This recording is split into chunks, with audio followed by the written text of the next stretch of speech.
Let's cross to Canberra now and catch up with the Nationals leader, David Littleproud. Thanks for joining us, David. This talk about reparations from countries like Australia to other countries to pay them for the natural disasters we've inflicted upon them, surely you won't have a bar of that.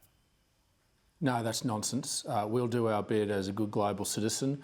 We've lived up to all our international commitments, and while Labor's net zero plan is a lot different to ours, and in fact, with all due respect to the Secretary-General, we still believe that you can invest in gas and coal with carbon capture storage. In fact, it's not just me that says that, it's the International Energy Agency that says Australia hasn't done enough. So if we want to get back to first principles, and we want to say, let's do this sensibly with some common sense, let's look at the energy mixes we've got here in Australia and the competitive advantage we have here in Australia, that we have sovereignty of all our resources.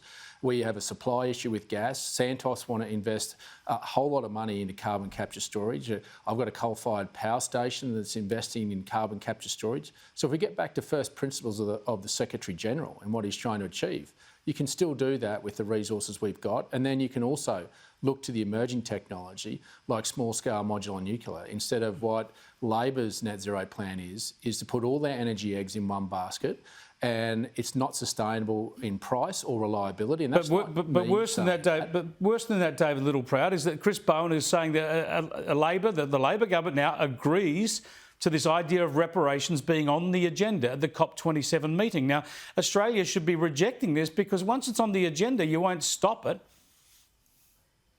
Exactly. It's the same as a methane pledge that they've made. This is another creep towards us having to put more money into the international global community where we have no control over it. We've got a responsibility globally. We can do that, and we are already doing that, but we should do it the Australian way. And Australian taxpayers, when you have a cost of living crisis, should not be forking out for this. When you look at our actual total contribution in terms of overall emissions, that any compensation from Australia is sought, I think is something that the world really should reconsider and get back to our knitting. And in fact, if we want to be serious about this, and the Secretary-General wants to be serious about this and the commitments that have been made, then some of those developing countries, particularly China, need to be held to account about the emissions that they're putting out into the world, and making sure that they're held to account, not just those that have come before. So I think this is a folly that we shouldn't be going down, and we've made it clear, and Peter Dutton's made it clear, that that would not be part of a coalition policy. We're all for making sure that we have a good Pacific family that we're part of. And yeah. We're all in favour of that, but we're against this reparations plan. But also, someone has to call out the hysterical nonsense that the UN is putting about the place. The UN Secretary-General, Antonio Guterres, a lifelong socialist, former socialist Prime Minister of Portugal, talking about a highway to hell with our foot on the accelerator, trying to scare the bejesus out of the planet, and nobody takes it on and says, well, here's the facts, here's a rational analysis, how about a calm approach? Well, that's exactly what the coalition had. Now, we had to make a global commitment to have a licence to trade. We've done that, but we don't have to do it the Labor way or the UN way.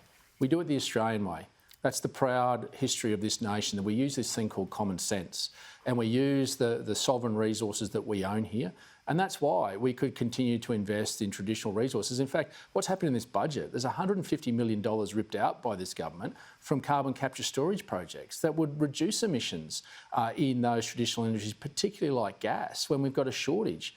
So we do stand tall on this. We are living up to our international commitments, but we'll do it our way. We'll do it the Australian way, using common sense and using the sovereignty of our own resources. But we'll also look to the world in those emerging technology like SMR, because what that means is that we don't have to spend the $20 billion that the Labor government has put into this budget for new transmission lines. You can simply plug it into where existing coal-fired power stations are. You won't have that cost on top of that other 60 that's coming your way that you'll pay in your electricity bill, and you'll have towers of 80 metres or more high running through your property. So if we use some common sense, and we're not dictated to by UNs and other countries around the world, but we do it in a methodical and calm way, and we've got till 2050. We don't need to rush this. There is no linear line. We can do this our way and make sure that we have reliable power, we have a sustainable economy, and Australians don't have to foot the bill. That was the model that we had, investing in technology, not in ideology, because unfortunately the Labor ideology doesn't match the practical reality.